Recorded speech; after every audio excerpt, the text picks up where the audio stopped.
Hey, hey, it is Hannah here, and today I'm hanging out with my new friend, Dorothy Johnson, because getting over your ex has nothing to do with time or taking it day by day.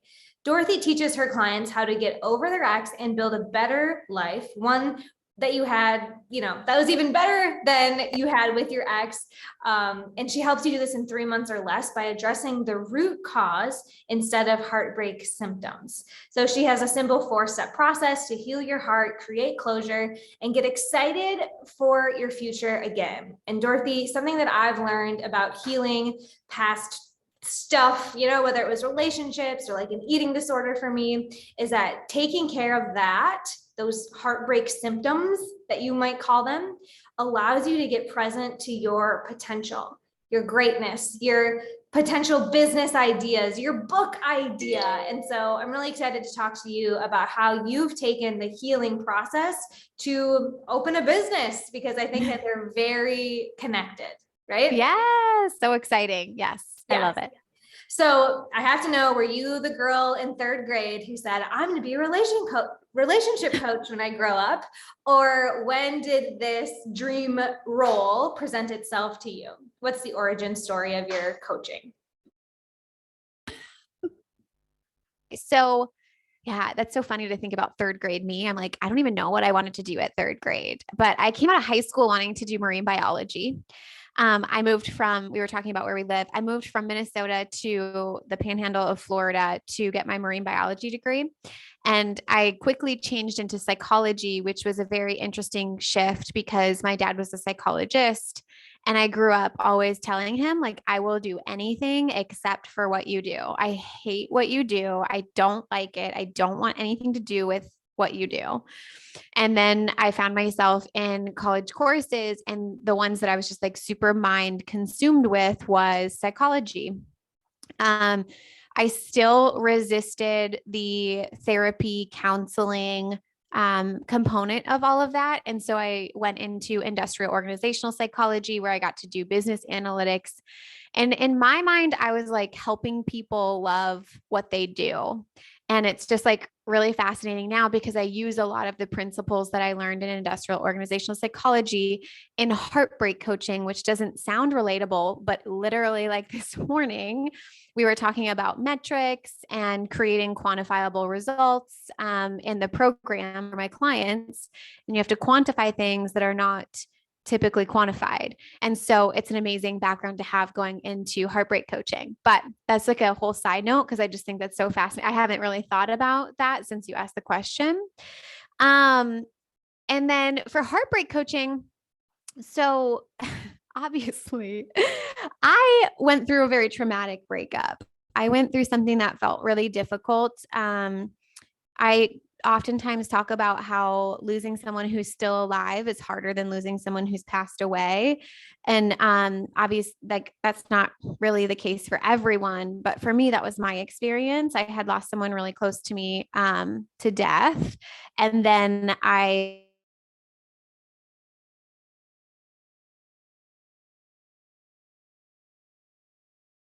went through this breakup, and I felt like death was something that I was like, I can't control that. Like there's nothing I could do or I could have done to prevent it.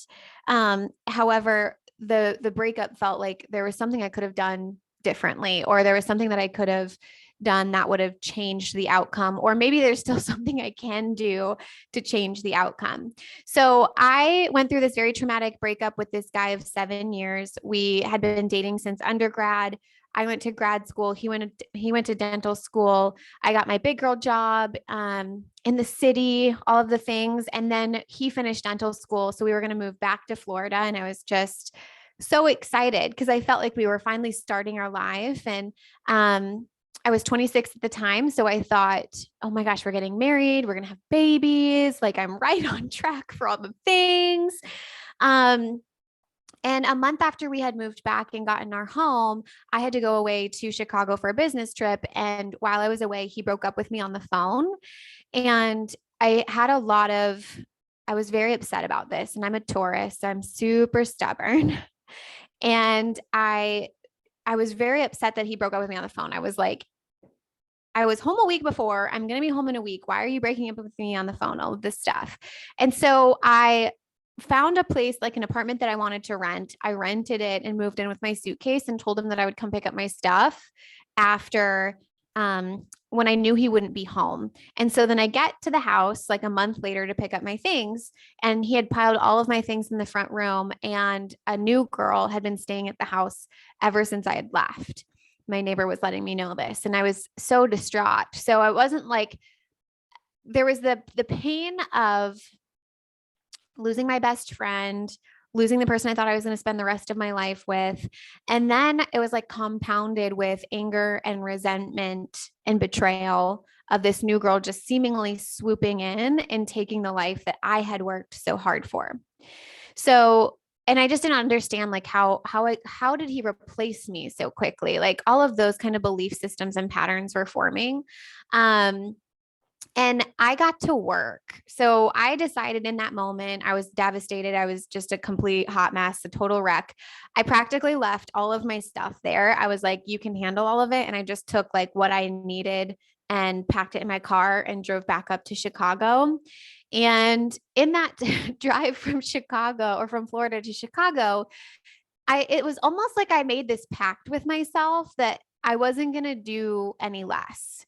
I was going to like make my life bigger and better than the life that I had with him. Like I refused to go backwards. I refused, because for me, my ex was almost like a portal of possibility.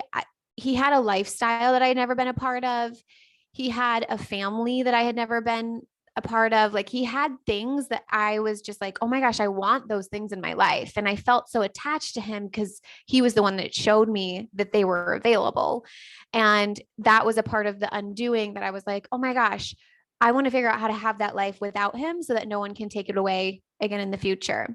Now, the interesting part is I spent about 1.5 years Googling, how do you get over your ex? How do you forgive and let go? How do you move on when your partner moved on quick?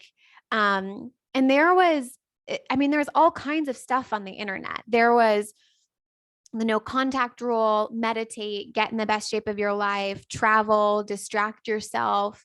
There were all these tools and all these different things, but it all felt like surface level stuff. But I did it all. I did all of the things. But 1.5 years later, I still was feeling so much anger and resentment. I was still making decisions in hopes to get his attention. I was posting stuff in hopes to get his attention. I would daydream about accidentally running into him. I was even in a new relationship, and I was like seeing old jealousy and insecurity patterns like reappear.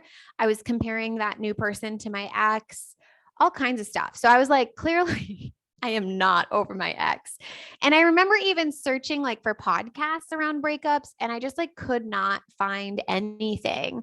Eventually I landed on the life coach school with Brooke Castillo, and learning that thoughts create my feelings, and her tools around forgiveness and things like that was monumental for me. For me, that was kind of I take that back. The catalyst to self-help and coaching was Jen Sincero, You Are a Badass. That book I had like on repeat all the time. I was listening to it on the train, my walks to work, all the things. And then I had posted, at the time I had this Bench Babe account. I was doing a YouTube thing with like fitness, and it was called Bench Babe, and don't look it up. I think I've taken everything down, but I have no idea. Yes. It's so right. It's like always on the internet. So I was doing this Bench Babe account. And so I was posting stuff about heartbreak and breakups. And I was like, I kind of shared my journey, not really thinking it was helping anyone else, just like sharing inspirational quotes and stuff, mainly for myself to read and absorb and take in. And it was just so fascinating because as I was doing that, I had people reaching out being like, oh my God, you look like you're doing so well. And from like the outside looking in, it did look like I was doing well, but internally I was still struggling. And so when I found the life coach school, that was my turning point. And I immediately was like, yeah, I want to be a coach. I had already been playing with the idea of being a coach with Jen Sincero's work, but I had never had a coach. I've never seen a coach. I didn't know what coaching meant. And then when Brooke Steele at the Life Coach School had self-coaching scholars, and then she also introduced her life coach certification. Everything just like escalated so quickly. It's like I had joined self-coaching scholars in 2018, which is like her monthly membership thing. And then February of 2018, I signed up to be a life coach, doing her life coach certification. And it was, yeah, after that point though, like as soon as I said I was going to be a life coach, there was no part of me that was like, what kind of life coach do you want to be? I was instantly like, I was clearly put on this earth to help people with breakups and heartbreak. I like finally cleaned that up for myself. We're doing it all wrong.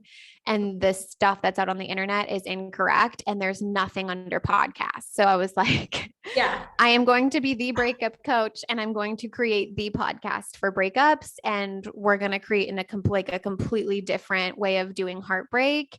And it's going to be like a movement. Amazing.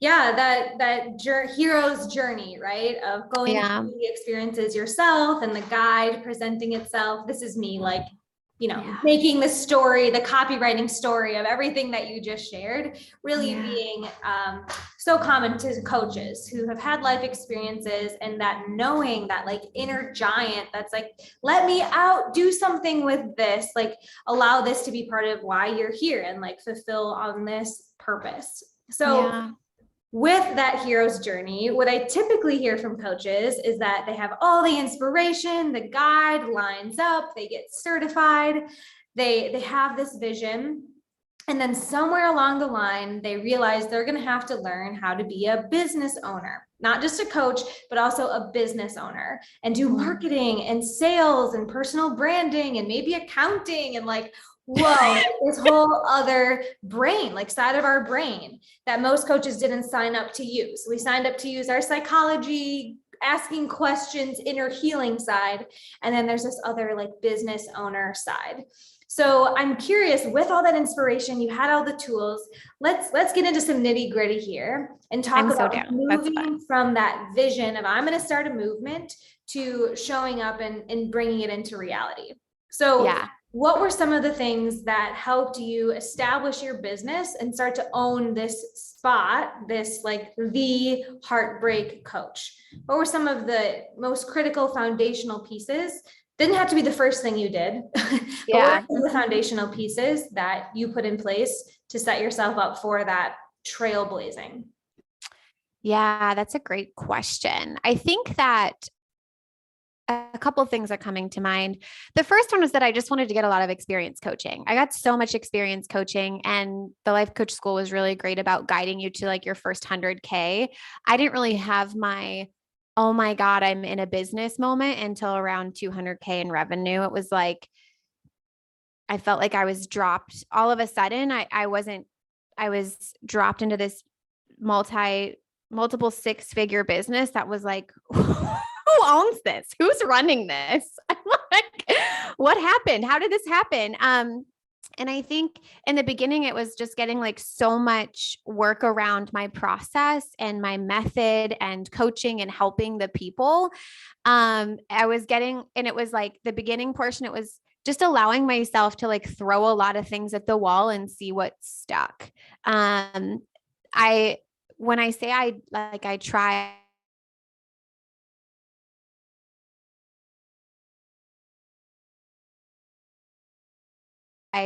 a lot of different things in the beginning of my day, wasn't really tied to, how do I put this? I wasn't really attached to it working right away.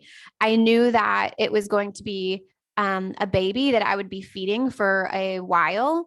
And I wasn't like upset about that. And it didn't. Thank you for saying that. Thank you for saying that. Like, it's such a lost phenomenon where, you're one funnel away from retiring on an island. Like, we're emerging from this like decade, 30 years of this masculine mindset that's like, you just have to find the switch and flip it. You just have to hack the code. And like, the harder you work now and the more that you hustle now, like you'll find it. And that's such a fallacy. I love this more like feminine approach that you're saying of like, I have to feed this baby. It's not going to take 3 minutes. It's going to take like 3 years. And playing that long game from the beginning, I think is so critical for our mindset. And that's not Yeah. just one bad month or one weird client. Like, let's take this bigger picture, like you said, right? Like, this is your career. This is your baby. This is not a 3-month thing. How can we look at this as a, like, I mean, a child? I mean, that's a great metaphor, I think, to help put some perspective on this whole business game. Yeah, right. And then there's so much less attachment to it and like needing it to work, which allows more room for you to play and explore and do what fits, right? And it's more flowy. And that really helped me in the very beginning. I was down to do anything to make the coaching work. I was like, do I need at the time, because I worked 2 jobs and then I went down to like one other job plus my coaching business. And I worked that until I was like let go. And then finally I went all in. And even then I was funneling the majority of the money that was being made in my business back into my business. I lived very frugally for the first year of my business. And I wasn't above figuring out how to make it work. I think there's a picture of me. Like this is like where I started. I saw it the other day and it like made me laugh, but there's a picture of me sitting on the corner of like this beach area thing. And I'm sitting on the corner and I brought my big whiteboard that I use to teach people with. And I said like free breakup advice. And I'm sitting there on the corner giving out free breakup advice. Like that's what I was doing. I also went to like breakup support groups and not to like say, hey, I'm a coach, let me help you. But it was like, I'm going to go to the support group and see what they're struggling with. And if they ask me and invite me in for feedback or invite me in to share a perspective, I'm happy to do that. But I just wanted to surround myself with the people who were going through it and do what I could to help as many individuals going through it. And that experience gave me so much information because I knew my journey. But of course, my journey was just only one sliver of the experiences that were happening with breakups. And so the more exposure I got to all the people going through breakups and applying my tools, and then eventually creating a process, that to me was like, that's huge. That's what separates you from every other coach in the industry. And luckily, like, I didn't have too much drama about like, oh my God, there's a million weight loss coaches. There's a million fitness coaches. Like there wasn't a million breakup coaches. Like I still don't think there are enough breakup coaches, but I do know that I'm very different than anyone else out there because I created my method from scratch. I created my process in a way where no one else has what I have to bring. And no one else has put so many people through that process. And I think that is the beauty of it. And so knowing your process and honing your process and always improving your own process is really, really important. I know that's like not necessarily business. But I think this is really, there's so much in here that I want to just like highlight, underscore here. But I think that this is actually radical for coaches who get really focused on the sales and the business side of it. You engrossed yourself on the people side of it, the results, the process. You just went all in and you had high commitment to showing up for those people, but low attachment to how much they paid you or when they enrolled. And the universe loves that. The universe loves when you're really in that service mindset. And I see people, yeah, sales is service. Yeah, you got to do lead gen to save the world. I can play some of that game. But I think that one of the things that helped you scale to multiple 6 figures so quickly was your intent focus on figuring out the coaching side of things. So many people think it's one or the other, like build my program, then think about marketing. And you do what I always say, it's not sexy. You hit the sidewalk, literally. If you want clients, hit the sidewalk, like get out of your algorithm, get off of your like Canva design and just like go be in community with real people because they will build your program. They will become clients. They will refer you clients. They will help you test things like this. it sounds simple because we like have lived it, but Mhm. people forget this all the time. And I think it's so important for coaches to hear the like set down sales and marketing for a little bit and get back to the sidewalk where real people are. Yeah. And almost notice that that is the sales and marketing, like helping your people is selling. Like that's what that is. And even when I think about different ways that I did this, but I remember I would think about what were all the things that I was doing when I was going through my breakup. I was over fitnessing, going to the gym all the time, which was one of them. And so then I would go to the gym. I would go to Yes. multiple gyms in the area and say, can I do a workshop on breakups for your people? Would they like want something like this? So I'm technically helping the people, but that's also sales and marketing. Because And and we just talked about this last week on the podcast, and I want to reiterate is classic market research. When I say market research, people get so weird. Like I'm a marketer, so I get it and I love it. But it's figuring out where your people are hanging out and going to those hubs. Yeah, don't just tell me Instagram. Who do they actually follow? What programs are they actually in? Do they go to the gym? Like it, again, like these things sound so simple, but we overcomplicate it now that we have all these shiny objects on the internet. And I love how you're bringing us back to the basics of find your people, show up with value. You know, the rest, yeah, will work itself out. But these are missing pieces for so many coaching businesses. yeah, so good. So good. And it reminds me too that get like creative. Like it's more fun to get creative. I mean, Instagram is like amazing. I think the internet and Instagram, like there's so many amazing tools with that.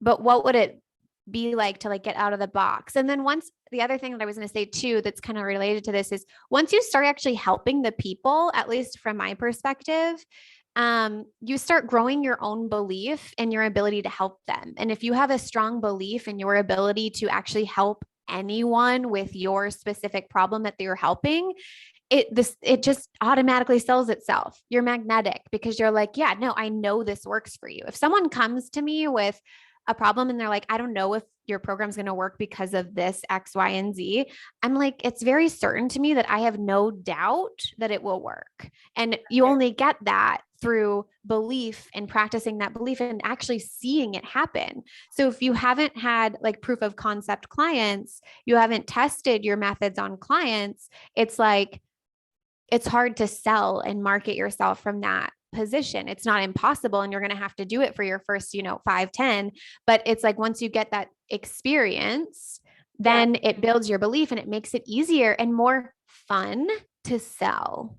Yeah. So much more fun selling something you really believe in. Believe it and you know is going to change their lives and isn't about you and you paying rent or whatever those things are that can really hold coaches back, but that place of service.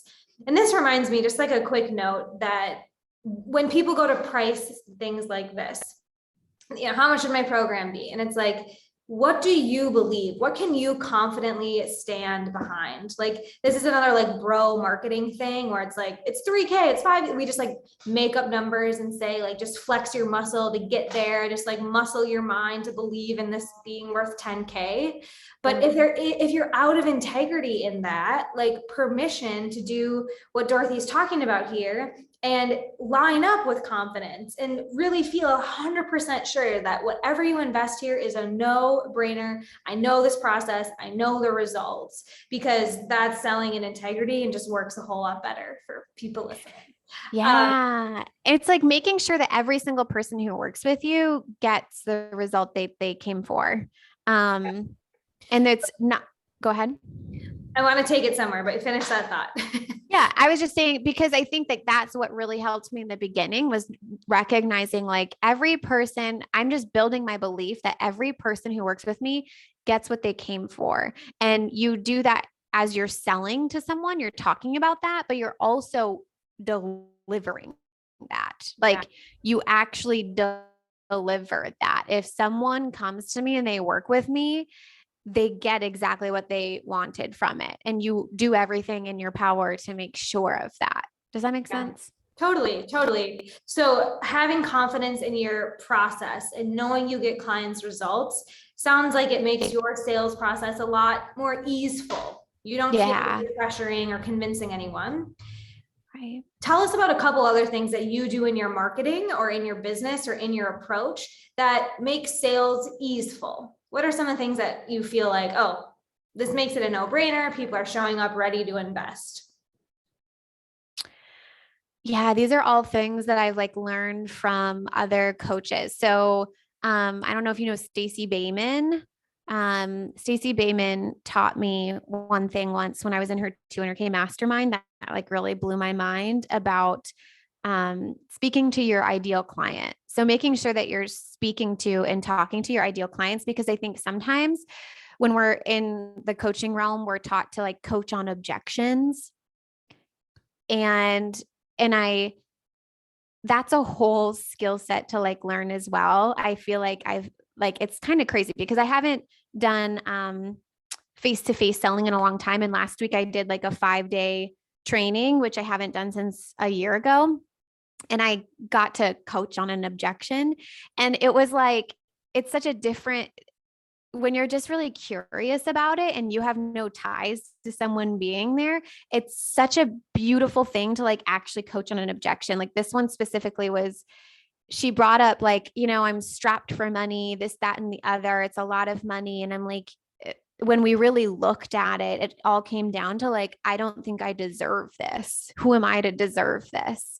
And when you get at that, it's like, it doesn't even matter if they sign up to me. Just them seeing that is such a beautiful realization and helping them make a decision from an empowered place, not necessarily from fear and doubt. And so like, that was a really cool experience that recently happened. But originally what I was saying is marketing to your ideal people. So like, I'm always talking to my best client, not necessarily my worst. And I think we can get oftentimes just like pulled into speaking to the haters or someone who disagrees with you and trying to like convince them to agree with you on some stance. Or even And so the problems. We can really focus on the bad and how hard it is and all the negative things that happen during a breakup or during a hard time. It's yeah. that like negativity bias that we have. Yeah, versus speaking to like the person who already picks up what you're putting down, getting excited with them, not trying to convince them. It reminds me too of Dr. Joe Dispenza. I don't know if you've ever read any of his books, but Becoming Supernatural, he talks about, I think it's in the foreword that he talks about how he was trying to convince all these doctors by doing all these brain scans and by getting all the data and I love the data. I'm like eating up the data, but um was trying to convince these other people when it was like so clear that the miracles were happening, these supernatural things were happening. And he just needs to show those things to the people who are already in it and then guide and usher the individuals who already see it and want to be a part of it. And having a full client list or having an entire group full of your ideal people is something that I cannot put into words. Like it is the most fun experience. And once you do it once, when someone gets into your program and it's not an ideal person, you can see it and call it out and you don't have, again, attachment towards it, but you can say this might not be the right container for you. And it's just a magical thing to like have an entire bucket of your most ideal people. Totally. And that makes turning people away part of the process too. I think one of the shifts I make with all of our clients is to help them think about an application process to work with you, because a lot of our clients are coming from bro marketing that's like, sell hard basically, right? And convince people that this is priceless. And I say, like, that sounds like really hard and effortful. Like, let's have them apply and sort of pre-sell themselves. And what we show in our brands, like you were talking about, like the content that you post, not just about you have problems and this horrible thing happened to me and I have these haters. Like, let's elevate your brand to talk more about the aspirational aspects. What happens when they work with you? What is it that they actually want? Because this is like a consciousness, like where the world is going, my woo-woo side, is that we're really starting to move away from that masculine energy of you have to do the right thing and I'm going to pressure you into this.